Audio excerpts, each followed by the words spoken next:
হ্যাঁ, কি বলছিস? আমি তোদেরকে এতদিন ধরে চিনি, তোরা আলাদা হয়ে গেছিস? আমার তো বিশ্বাসই হচ্ছে না। হ্যাঁ, এটা সত্যি। আমরা আলাদা তো হয়ে গেছি, কিন্তু এখন আলাদা হতে পারিনি। কিন্তু তুই ওকে যেতে দিলি কেন? মানে এটা তো তোর জন্য আরো কষ্টকর। আসলে জোর করে ধরে রাখাটা আরো বেশি কষ্টকর। তুমি ছিলে দাদা, পাশে, চাটা।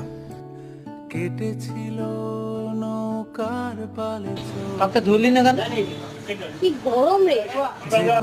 কিন্তু ভাই, এটা এখানকার বেস্ট চা। যতই বেস্ট হোক, এখন যদি তোর হাতে চাকা লেগে যেত। এক্স্যাক্টলি। সে যত ভালোই রিলেশনশিপ হোক না কেন, কোনো সময় সেটা ধরে রাখাটা পসিবল হয় না। কিন্তু অপেক্ষা করে আরেকবার ট্রাই করা যায় না? হয়তো। আমার চোখে ঠোঁটে গালে